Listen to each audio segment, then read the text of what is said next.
नमस्कार, मेरा नाम है संजय और आप देख रहे हैं अग्रिम पथ न्यूज। छत्तीसगढ़ की राजनीति के बारे में कहा जाता है छत्तीसगढ़ में सत्ता का रास्ता बस्तर से होकर गुजरता है। ठीक इसी तरह सारंगढ़ विधानसभा में जमीन के एक खास हिस्से को जीत की चाबी का दर्जा मकबूल है। राजनीति में थोड़ी बहुत भी दिलचस्पी रखने वाले समझ गए होंगे, हम बात कर रहे हैं बरमकेला अंचल की।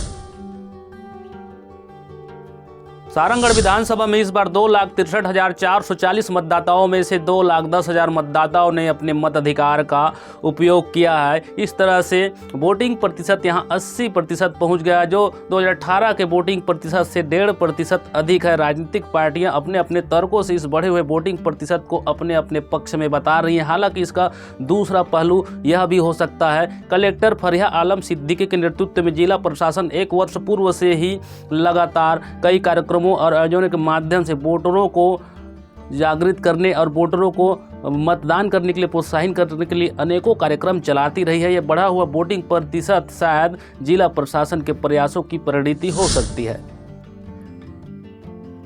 रुक कर मुद्दे की ओर, क्या रहे मुद्दे जिन्हें लेकर सारंगढ़ विधानसभा में यह चुनाव लड़ा गया? शिक्षा, स्वास्थ्य, सड़क, रोजगार, सारंगढ़ क्षेत्र में बेहतर इंफ्रास्ट्रक्चर का विकास, पेयजल, रेल लाइन, शराब का मुद्दा, यह सारे स्थानीय मुद्दे इस बार के चुनाव में पूरी तरह गायब रहे। हालांकि चुनाव के शुरुआती दौर में जनता का तवज्जो इन मुद्दों की ओर था, लेकिन जैसे जैसे चुनाव प्रक्रिया आगे बढ़ी, घोषणा पत्रों का घोषणा हुआ, उसके बाद से जनता का पूरा ध्यान लुभावनी वादों के ऊपर केंद्रित हो गया। क्योंकि 2018 के बाद से कहा जाने लगा था जो छत्तीसगढ़ में किसानों की बात करेगा वह छत्तीसगढ़ में राज करेगा। लुभावने वादों के पहले चैप्टर में किसानों के ऊपर डोरे डाले गए। छत्तीसगढ़ दौरे में आए राहुल गांधी और प्रियंका गांधी ने अपने चुनावी वादों में कहा, जो खासकर किसानों के ऊपर ध्यान केंद्रित करने वाली बातें थी। उसमें कहा गया किसानों का भी इस बार कर्जा माफ किया जाएगा। 20 कुंटल प्रति एकड़ की दर से इस बार छत्तीसगढ़ में धान की खरीदी की जाएगी। 3,000 प्रति क्विंटल की दर से भुगतान किया जाएगा। धान का मूल्य 3,000 रहेगा तो 10,000 प्रति वर्ष भूमिहीन खेतीहर मजदूरों को कांग्रेस की सरकार देगी। भाजपा जो कांग्रेस के घोषणा पत्र की ताक में ही बैठी थी, उन्होंने भी अपना घोषणा पत्र इसके बाद से जारी किया, जो मुख्य रूप से मुख्यमंत्री की भतीजे और प्रतिद्वंदी विजय बघेल की अध्यक्षता में एक कमेटी बनाई थी, एक समिति बनाई थी जिसकी सिफारिशों के ऊपर आधारित थी। उसमें भाजपा ने कहा इस बार भाजपा 3,100 रुपये प्रति क्विंटल धान का भुगतान करेगी, तो 21 कुंटल प्रति एकड़ की दर से धान की खरीदी की जाएगी। तो जो बोनस था, बकाया बोनस, जो रमन सिंह के कार्यकाल का बकाया बोनस था 2 साल का, उसे भी एक मुश्त भुगतान किया जाएगा। ये तमाम बातें रही जो मुख्य रूप से किसानों के ऊपर केंद्रित थी। इसमें एक बात और कही गई, 3,100 रुपये धान का मूल्य और एक मुश्त भुगतान। ये प्रमुख बातें थी जो भाजपा ने अपने चुनावी घोषणा पत्र में कही। सारंगढ़ विधानसभा में चुनाव अभियान के शुरुआती दौर से ही कांग्रेस को मजबूत माना जा रहा था, क्योंकि सारंगढ़ की जो प्रत्याशी है कांग्रेस की उत्तरी जांगड़े, उनके कार्यकाल में सारंगढ़ बिलाईगढ़ जिले का निर्माण हुआ। तो इन सब बातों से और उत्तरी जांगड़े की सक्रियता, यह सब बातें उत्तरी जांगड़े को इस विधानसभा में मजबूत प्रत्याशी बना रही थी और उनके पक्ष में ज़्यादा लॉबिंग नजर आ रही थी। यहाँ तक कि भाजपा और कांग्रेस के घोषणा पत्र में 19-20 का फासला होने के बावजूद भी कांग्रेस मजबूत स्थिति में नजर आ रही थी। इसके बाद से हम बात करेंगे दूसरे चैप्टर, लुभावनी वादों के दूसरे चैप्टर, जिसमें महतारी वंदन नामक योजना के बारे में चर्चा करेंगे। भाजपा के घोषणा पत्र में पहले से ही यह योजना थी। उस समय इसके बारे में उतनी ज़्यादा चर्चाएं नहीं हुई। जब भाजपा ने अपने कार्यकर्ताओं से मतदाताओं के पास जाकर एक फार्म को भरवाने की प्रक्रिया शुरू की गई, उसके बाद यह पूरी सुर्खियों में आ गए। प्रदेश स्तर पर इसकी बातें होने लगी। अरुण साव जो प्रदेश अध्यक्ष हैं भाजपा के, उनको चुनाव आयोग ने नोटिस दिया। उससे सारंगढ़ भी अछूता नहीं रहा। भाजपा की जो प्रत्याशी थी शिव कुमारी सारधान चौहान, उनको चुनाव आयोग ने एक नोटिस दिया कि जल्द से जल्द इस योजना के फार्म भरवाए जाने की प्रक्रिया को रोक दी जाए। उसके बाद से कांग्रेस ने भी अपना बचाव करते हुए एक योजना लाने की घोषणा की, छत्तीसगढ़ गृह लक्ष्मी योजना, जिसमें सालाना माताओं को 15,000 रुपये सालाना दिए जाने की बात हुई। यहाँ तक कि इसके बारे में ऑनलाइन फॉर्म भरवाए जाने की भी चर्चाएं हुई, लेकिन भाजपा के कार्यकर्ताओं ने इस फॉर्म को घर घर जाकर, मतदाताओं के पास जाकर, माताओं के पास भरवाना शुरू कर दिया था। और कहते हैं भाजपा ने सभी मतदाताओं के पास यह अपना फॉर्म भराकर इसको एक अभियान के तौर पर लिया। इसके बाद से जो चुनावी समीकरण थे वह बदलते हुए नजर आए, क्योंकि सारंगगढ़ विधानसभा में कांग्रेस मजबूत नजर आ रही थी और उनके प्रत्याशी और उनके समर्थक दावा कर रहे थे कि इस बार भी 52,000 से अधिक मतों से इस बार उनकी प्रत्याशी जीतेंगी। लेकिन इस योजना के आने के बाद कांग्रेस यहाँ बैकफुट पर नजर आई। इसके बाद इसको लेकर कई बातें भी हुई, जिसमें कहा गया कि यह योजना पूरी तरह से फर्जी है, क्योंकि यहाँ कुछ सच्चाई भी थी इस बात में, क्योंकि भाजपा ने इसमें कहीं भी स्पष्ट नहीं किया था कि इस योजना के लाभार्थी कौन होंगे, क्या वे APL परिवार होंगे या BPL परिवार होंगे, क्या इस योजना में जो पहले से ही अन्य पेंशन योजनाओं का लाभ ले रही महिलाएं हैं उनको इसका लाभ मिलेगा। यह सब बातें भाजपा ने स्पष्ट नहीं करी थी और कांग्रेस ने भी अपनी जो योजना उन्होंने घोषणा करी उसमें इन सब बातों का स्पष्टीकरण नहीं दिया। इन सारे समीकरणों के बाद से सारंगगढ़ विधानसभा में नए समीकरण बन गए और जो काफ़ी अंतर से, काफ़ी बड़े मार्जिन से जीतने की बातें आ रही थी, उसको लेकर कांग्रेस के भी समर्थक संशय में नजर आए। ऐसे करीबी मुकाबलों में बात आती है फिर बरमकेला अंचल की। बरमकेला अंचल जिसके बारे में हमेशा से कहा जाता है कि जीत का रास्ता बरमकेला से होकर निकलता है।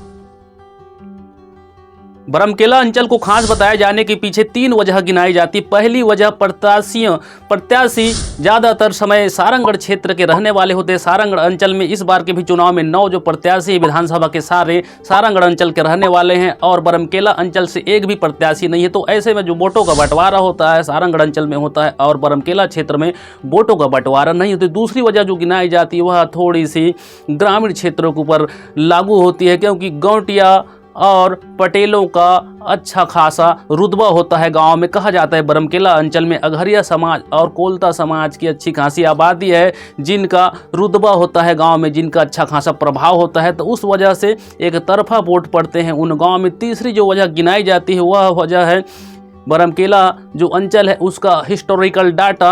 हम पिछले 3 विधानसभा चुनाव के डाटा उठाकर देखते हैं तो जिस प्रत्याशी को जीत मिलती है उस प्रत्याशी को ज़्यादा वोट उस क्षेत्र से मिलते हैं। 2008 के चुनाव में हमने देखा था जिस समय कांग्रेस की प्रत्याशी जीती थी उस बार बरमकेला अंचल से ज़्यादा वोट कांग्रेस के मिले थे।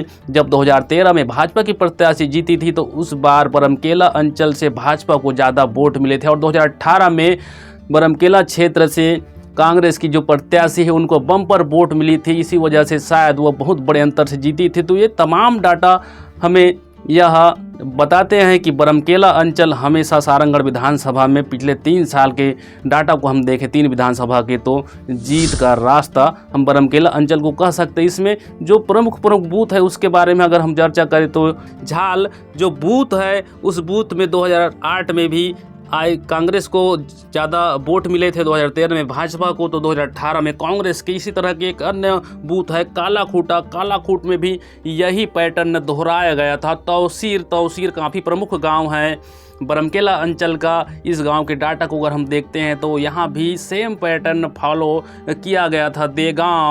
देगांव में भी कुछ इसी तरह का मामला बनते दिखा। हमने 3 साल के डाटा उठाकर देखा देगांव बूथ के तो हमें इस तरह का मामला वहाँ भी लगा। डूमर सिंघा भी एक बड़ा गांव है बरमकेला अंचल का। बरमकेला अंचल मुख्य रूप से 2 भागों में बटा है, बरमकेला अंचल और डोंगरी पाली अंचल। तो इन अंचलों में इस तरह के वोट पैटर्न देखने को मिल रहे हैं। धुमा भाटा में भी 2008, 2013, 2018 तीनों विधानसभा में कुछ इसी तरह की परिस्थिति थी। झनकपुर, धनीगांव, लेंद्रा, ये तमाम जो गांव हैं काफ़ी बड़े गांव हैं बरमकेला अंचल के।